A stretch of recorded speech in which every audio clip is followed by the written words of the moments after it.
Halo semuanya, perkenalkan nama saya Bagas Arif Rahmat Syihadno dengan NIM 2402010198. Di sini saya akan menjelaskan asas-asas hukum perjanjian sebagai dasar kontrak dagang. Di sini saya akan menjelaskan 6 asas. Dan yang pertama itu adalah asas konsensualisme. Asas ini menegaskan bahwa inti dari pihak perjanjian adalah kesepakatan para pihak.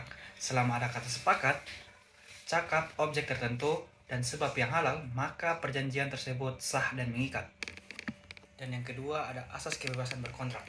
Asas ini menjadi dasar penting dalam hukum perjanjian di Indonesia dan diatur dalam Undang-Undang Hukum Perdata, khususnya pada pasal 1338 ayat 1 KUH Perdata.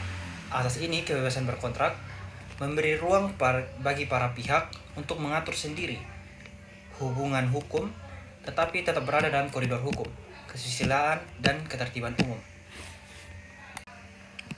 Dan yang ketiga ada asas pacta sunt servanda. Asas ini dia menegaskan bahwa setiap perjanjian yang sah itu memiliki kekuatan hukum yang mengikat dan wajib dipenuhi oleh para pihak. Asas ini menjamin kepastian hukum dalam hubungan perdata serta menjaga kepercayaan dalam setiap perikatan. Dan yang keempat ada asas itikat baik. Jadi asas itikat baik ini adalah asas yang mengharuskan para pihak dalam suatu perjanjian harus bertindak jujur, wajar, dan tidak merugikan pihak lain, baik pada saat membuat maupun melaksanakan perjanjian tersebut.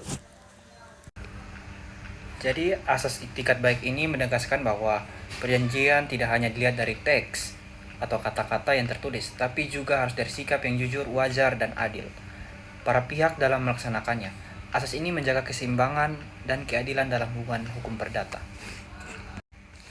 Dan yang kelima yaitu asas kepribadian.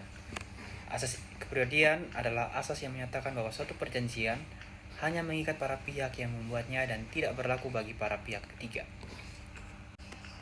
Jadi asas ini dia menegaskan bahwa perjanjian itu bersifat personal, hanya mengikat pada para pihak yang membuatnya, kecuali ditentukan lain-lain oleh undang-undang. Dan asas ini menjaga kepastian hukum serta membatasi ruang lingkup tanggung jawab kontraktual. Dan yang keenam adalah asas persamaan hukum. Asas persamaan hukum ini yang biasa kita kenal dengan equality before the law adalah asas yang menyatakan bahwa setiap orang itu memiliki kedudukan yang sama di hadapan hukum.